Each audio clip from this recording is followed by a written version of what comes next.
Keir Starmer should resign in utter disgrace. New evidence today shows the Prime Minister... Because there's this previously unseen photograph showing the former Prince Andrew, Lord Mandelson and the convicted paedophile Jeffrey Epstein all together. It's just sort of emerged overnight. Keir Starmer should absolutely resign. If this was just one mistake, I would say it would probably still be a resignation issue. But we know it's been mistake after mistake after mistake. Keir Starmer has lost the trust and confidence of the British public, and it's very clear it's time for... The first known photograph capturing Andrew Mountbatten Windsor, Lord Peter Mandelson, and the convicted predator Jeffrey Epstein in a single, chilling frame has emerged from the 3 million document Epstein cache, stripping away decades of carefully constructed deniability and plunging the British establishment into its most visceral crisis of modern times. The image is as surreal as it is damning. Captured on the sun-drenched decking of Martha's Vineyard, it depicts the trio seated around a wooden table, incongruously dressed in white bathrobes and holding mugs emblazoned with the American flag. There is a haunting casualness to the scene, a relaxed intimacy that suggests these men weren't just acquaintances but members of an exclusive, untouchable circle.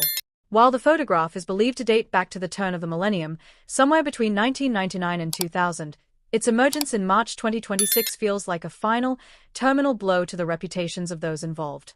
For years, we were told that connections were fleeting or strictly professional. We were told that paths crossed only by accident in the gilded halls of global power. But this image, pulled from the massive trove of material released on January 30th, provides a visual record that the advice and the warnings were based on a deep-rooted, long-term reality.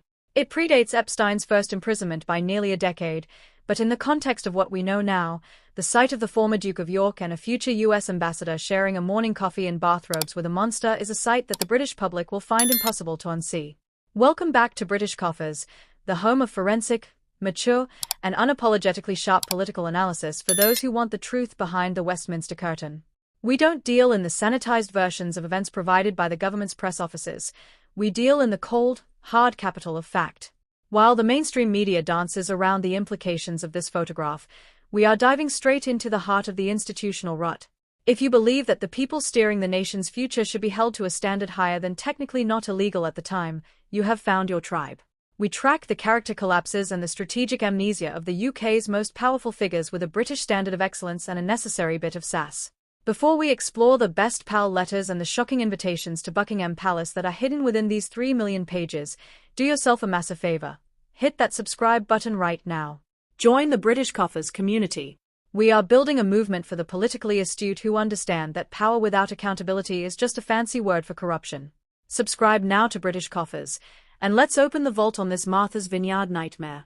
The sheer volume of the Epstein files is difficult to comprehend. 3 million documents, 2,000 videos, and 180,000 images. It is a digital necropolis of the elite, and we are only now beginning to see the true scale of the devastation. The bathrobe photograph is just the tip of the iceberg. It bears a striking resemblance to images found in Epstein's so-called birthday book, where Peter Mandelson allegedly penned a letter to Epstein describing him as his best pal. Let that sink in for a moment. Not a professional contact, not a donor, but a best pal. This is the man Keir Starmer chose to represent His Majesty in Washington, D.C. This is the man who was rushed through vetting despite the civil service raising red flags that were apparently ignored in the name of political expediency. The photograph doesn't just embarrass the individuals in it, it humiliates the current government that thought it could rehabilitate Mandelson for the modern era. If you appreciate this level of scrutiny into the moral failures of our leadership, make sure you are a subscriber to British Coffers. We don't care about the prestige of the office. We care about the integrity of the person holding it. Subscribe now and help us grow a platform that refuses to let these revelations be buried under a news cycle designed to protect the big beasts of the political world. Your support allows us to keep calling out the convenient ignorance that has allowed these relationships to fester for decades. The revelations regarding Andrew Mountbatten Windsor are equally catastrophic. For years, the narrative was that contact had been severed by 2011. Yet, the emails surfacing in this 2026 data dump suggest a reality that is far more entangled. Correspondence from 2010 to 2018 appears to show the former Duke of York actively pursuing a business partnership with Epstein during his tenure as a trade envoy. Even more galling are the suggestions that Andrew's team sought Epstein's assistance in preparing for sexual assault allegations made by Virginia Giuffre, years after he claimed to have cut ties. The files even contain an invitation for Epstein to dine at Buckingham Palace, a detail that feels like a physical punch to the gut of the British monarchy's remaining prestige. Andrew's name appears several hundred times in these documents, and while he consistently denies any wrongdoing, the weight of the evidence is becoming an anchor that is pulling the entire institution of the royal family into murky, indefensible waters. The political fallout in Westminster is reaching a fever pitch. Keir Starmer, the man who built his entire political identity on being a former chief prosecutor and a man of unimpeachable ethics, is now presiding over a cabinet and an advisory circle that is tainted by these files. The arrest of Mandelson on suspicion of misconduct in public office earlier this year was the first sign of the impending storm, but this photograph provides the visual smoking gun that the public can understand instantly.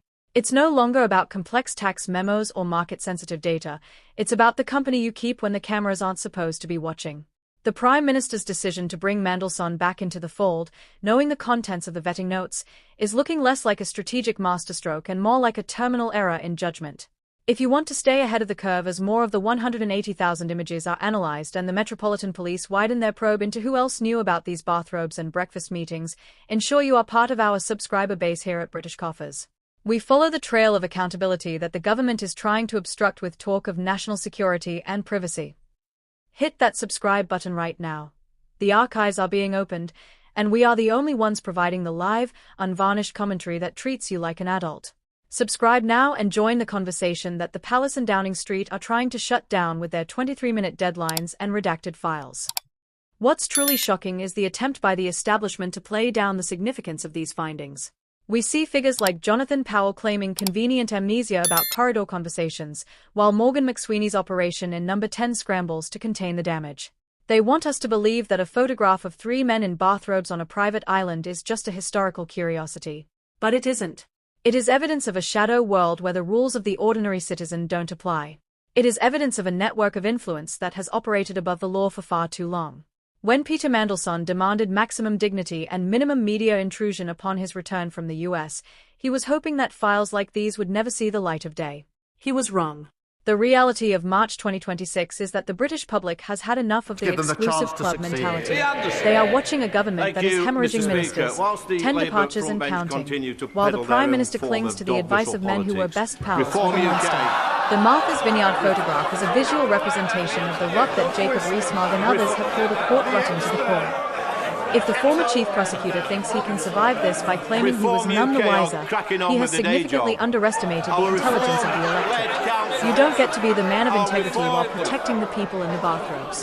This has been British Coffers. We will be watching the next batch of image releases and the potential for a formal parliamentary inquiry into the Andrew Epstein emails with an extremely close eye. Make sure you are subscribed and the notifications are switched on. Our next video will examine the specific business partnerships Andrew allegedly pursued with Epstein while acting as the UK's trade envoy. Stay sharp, stay skeptical, and keep coming back for the analysis that gives you the truth, even when it's hidden in a 3 million page haystack.